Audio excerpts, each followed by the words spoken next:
it's being talked about and talked about pre-existing conditions. Does your bill protect people with pre-existing conditions or not? Yes, it does, and I would not want anybody in my family to be denied coverage because they were sick, and I'm not going to let that happen to your family. Here's what we do. In the block grant to the states, we mandate that every state shall cover pre-existing illnesses with affordable and credible care.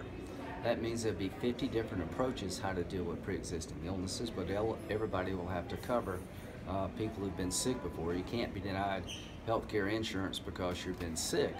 Each state can look at it the way they'd like to look at it, but it's got to be affordable and credible under federal law.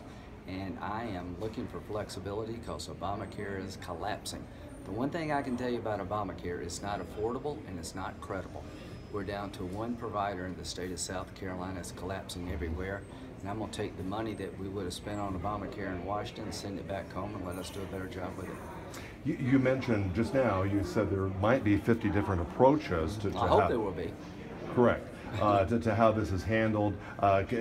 Can we be assured that all 50 approaches would protect people with pre-existing? You can be assured that under the federal law you have to cover people with pre-existing conditions. And you can be assured that I do not require micromanagement from Washington. If you want Washington to make every decision, I am not your guy. I want to make sure that everybody who's been sick keeps their insurance. Obama promised you if you like your coverage, you can keep it. If you like your doctor, you can keep it. That didn't work out so much. So if you're not looking for flexibility, then you're making a mistake.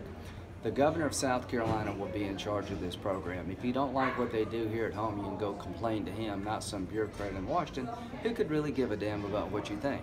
So Tim Scott, Lindsey Graham, and Henry McMaster believe that the money that would have been spent on Obamacare by bureaucracy in Washington is better spent in South Carolina.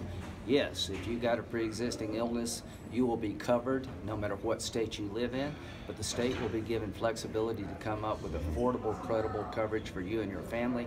And I would say this about Obamacare, it's not affordable and it's not credible. Would that include pregnancies? Yeah, I mean, that's a pre-existing condition that has an end to it. What exactly does adequate and affordable mean to you? It runs through the CHIP program.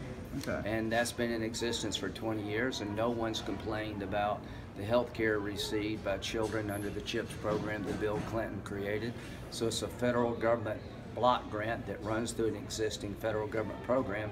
And affordable and credible means that the states will have flexibility to come up with coverage for those who are sick.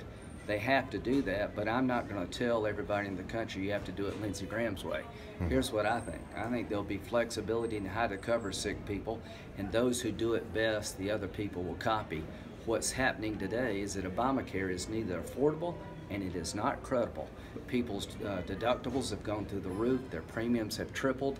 You're down to one exchange with no competition. So I'm here to tell South Carolina, I promised you I would repeal and replace Obamacare. I'm keeping my promise, and the best thing about this program is I'm taking money and power out of Washington, bringing it home.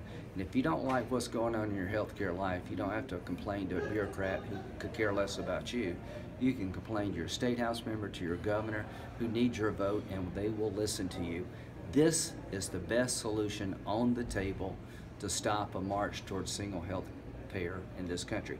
Bernie Sanders now has, I think, 20 Democrats for a national single-payer health care system that I think will destroy quality and be unsustainable in terms of price. My approach, the state-centric approach, is the last best chance to stop a march towards single-payer